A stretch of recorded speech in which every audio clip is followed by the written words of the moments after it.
24 декабрда район мәдәният сарайында ятим балалар һәм ата-ана каравыннан мәхрүм булган сабыйлар өчен район җитәкчелеге, опека һәм попечительлек бүлеге мәдәният сарае хезмәткәрләре тарафыннан яңа ел бәйрәме оештырылды.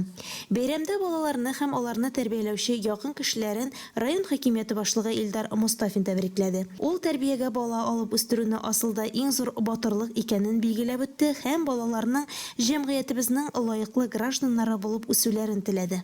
Позвольте мне поздравить вас с наступающим Новым годом. Буквально неделя осталась до завершения года, и действительно мы ждем Новый год чуда. И ждем волшебства, ждем хороших новостей, ждем сюрпризов, подарков. Думаю, что первый подарок перед Новым годом именно вот подготовили для вас мы сегодня здесь. Сегодня будет великолепное представление, великолепное волшебство, великолепная сказка будет. Кроме того, мы тоже не оставим ни одного из вас без подарков.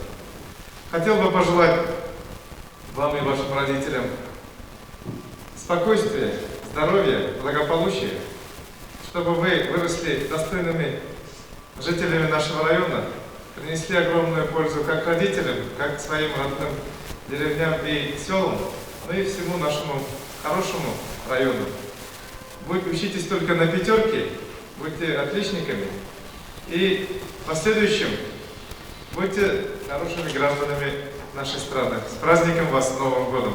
Орта сәхнәдә мәдәният сарае хезмәткәрләре тарафыннан искиткеч сихри тамаша, тылсымлы китап әкияте сәхнәләштереп күрсәтелде. Әйе, яңа ел бәйрәмен һәр сабый түземсезлек белән көтеп ала. Иң тәүдә йортларда чыршылар бизәлә. Балалар тәмле күчтәнәшләр өләшергә шигъри юллар ятлый, җыр биюләр өйрәнә башлый. Теләгән теләкләрен кәгазь битенә теркәп, кызлар, малайлар кыш бабайларына хат юллыйлар. Һәм яңа ел төнендә тылсымчы бабалары купшы чыршы янында нәни дусларының бүләкләрен калдыра. Бүген дә һәр бала үзен әкияттәге кебек хис итте. Тамаша караганнан соң алар чыршы тирәли әйлән-бәйлән уйнады. Кыш бабай һәм кар кызы белән берлектә күңелле уеннарда, төрле кызыклы ярышларда катнашты. Аткан шигырьләрен сөйләде, өнәрләрен күрсәтте.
Мондый чара ятим һәм караусыз калган опекада булган балалар өчен ел саен үткәрелә. Бүгенге көндә районыбызда әлеге категория гаиләләрдә 83 бала тәрбияләнә.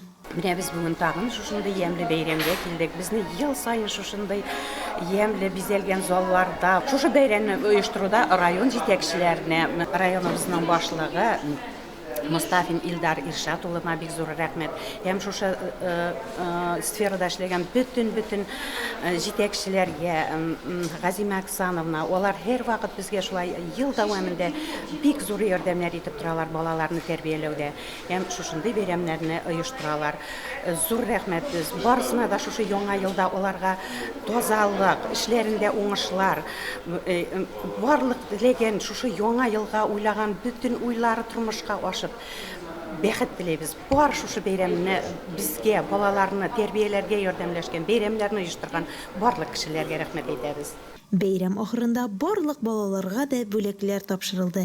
Һәм инде алар район хакимияте башлыгы Илдар Иршатулы белән истәлеккә фотога төште. Луиза Жаровдинова, Ренат Хадимуллин, Илеш телерадиокомпаниясе.